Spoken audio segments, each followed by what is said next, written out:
Welcome back, Kane's family, to another film review. Always exciting to add 954 Kane in the ranks. He's at Shaman now, was at Gibbons prior. But a playmaker at defensive tackle. Let's just get straight into it. 6'3", 285 pounds. So he looks the part, is the part. He brings that South Florida twitch to the trenches, to the juice in the tackle boxes. So this is a quarterback trying to get rid of a pass against St. Francis Academy. I'm going to point out the level of competition that he's balled against. That's why he transferred to Shaman. Because Gibbons is already a successful state championship winning program.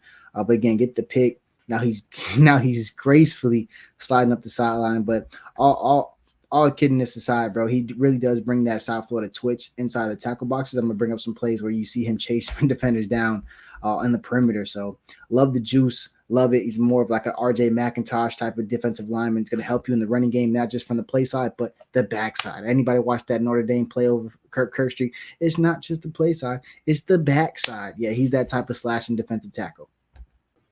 This is what they call a zone blocking scheme. So there's zone blocking to the right. So basically, what we call shooting the gap is he's going to get in there so fast before this left tackle could shoot down. You see how this left guard is going down? He's going to shoot right through. So that's what we call splitting the gap. He has a really good first step and second step. Really nice, really get off on it. So I love penetrating defensive tackles. I do think he's a playmaker. I do have some biasness because he's from the crib, but I mean, bro, elite in the tackle box when it comes to athleticism at the defensive tackle position. You cannot ask for more. My favorite thing about him is he shows he has power, and then you see that quickness just burst, right? So here's Vince American Heritage. Is bullying through, getting held. So you see the strength as he's powering through this left guard here. And then you see the quickness of once he disengages. Once he disengages from this hole, you see him shoot at Kane's target, Byron Lewis, right here. So going against a really good talent, you'll see multiple schools on this list that we're going after kids, or we have kids recently from. But great job here at Heritage, and I do believe Miami Central. So this time you saw the power and then the speed. Now you're going to see the speed here again, splitting that zone blocking scheme. And then once he beats this lineman there to the point, now he's going to be he's out of position body wise, and now he's just going to slide right through. Almost got to mix up my words, but slide right through. I mean, really all you want inside the tackle is a defensive tackle, bro. Really got the juice. He can fly off the ball. He has the strength with the good body at 6'3" already. We're cooking. See what I mean about athleticism at the defensive tackle position? Chasing all the way upfield. I know you didn't see the highlight. Here he is right over here. Pushing pass rushing, get it real quick on the perimeter.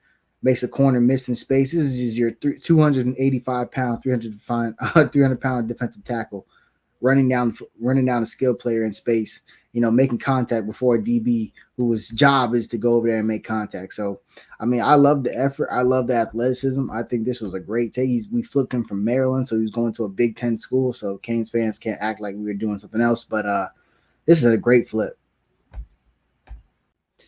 This is, again, versus nationally ranked St. Francis Academy going against a Mississippi State quarterback. Great job here just being a playmaker, defensive tackle. So he's getting pass rush, quarterback. Okay, he's going to step up and see the lane. That's the right decision. But just be an athlete and getting your hand out there to strip it out. And eventually the ball can't get corralled because your teammates jumped on it. And now you force a turnover. I mean, bro, just a playmaker at the defensive tackle position. I for lack of better terms, I fuck with that, bro. Like, I'm sorry. He just got the juice. He brings it to you. This is a South Florida guy just playing in the trenches. Brings the energy, can be a spark plug, knows how to get skinny through gaps here. Again, moves really gracefully for his size, really quick twitch, man. That center had no opportunity to get him, bro. He's coming straight in, and you see the juice after he makes the play. So, again, the playmaker brings that juice. The twitch inside the tackle box is there. I believe, we got a big-time defensive lineman last class who are big, strong, and fast. Some of these slashers that we recruit to stack behind them, are very important for the scheme here. Here again, versus Dillard, obviously another power team in South Florida. Bull rush. Now you see this. Now you see the power. Initially met with a double team. He's dragging both of them back, and then finishes up the sack as the pocket collapses. But now you've seen the speed. Now he's just pushing two kids back to collapse the pocket while his teammates get everything in order. And this is what I mean by affecting plays from the backside. When you see it all on tape, that run's going the opposite side, right? Again, too much penetration, knifing right through. Again, just too strong or when after he gets that first quick step, so he gets an offensive lineman without a good hold and base on him, then he's gonna power right through him and knife through again. He started on this side, he ends on this side tackling this guy. So I mean, backside monster, you'll see it all the time on this tape. I actually got one coming up. Immediate crushes into the backfield. Again, splitting gaps. The backside, you want to get that zone outside going, it's over with. Again, his teammates killing it here. But again, just both of them just in the backfield, slashing gaps. I believe Simpson's going to be a big flip. There he is to the play side, shows that strength on this left guard. Then you see the speed as he gets through the close on a player in space. So again, the whole package within the tackle box, it's gonna be hard work to get away from him. It's definitely gonna be a hard broken tackle or missed tackle to force. I could just hear Kirk Herbstreit's voice. It's the backside. Again, shooting right through gaps, bro. He has that first and second step. Just look at his feet, firing off that football. It looked to me like he the first one off that. It's a 3-down set, but look like he the first one off the football. It's no mistake. The reason why he's the first one to the football.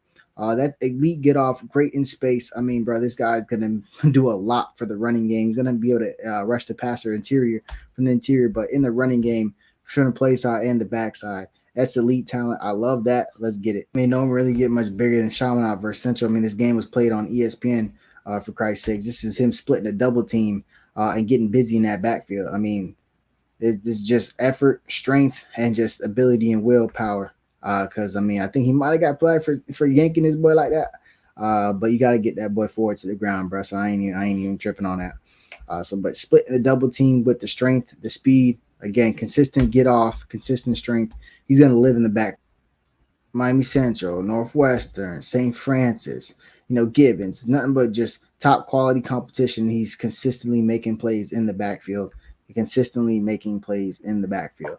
I mean, that's really all he's done here against American Heritage. The next one, I mean, just blowing things up. You see strength, you see quickness, you see power. See, he's fighting double teams, holding his position. Now the run comes to him in his hole. Like, that's gap integrity. If you have ever seen it, that is what we call gap integrity. That's going to wrap it up for Donta Simpson. I think it's huge to double dip at Chaminade after getting Chris Ewald's commitment earlier, actually, I should say late July. So let's go ahead and keep this pipeline rolling and go Canes.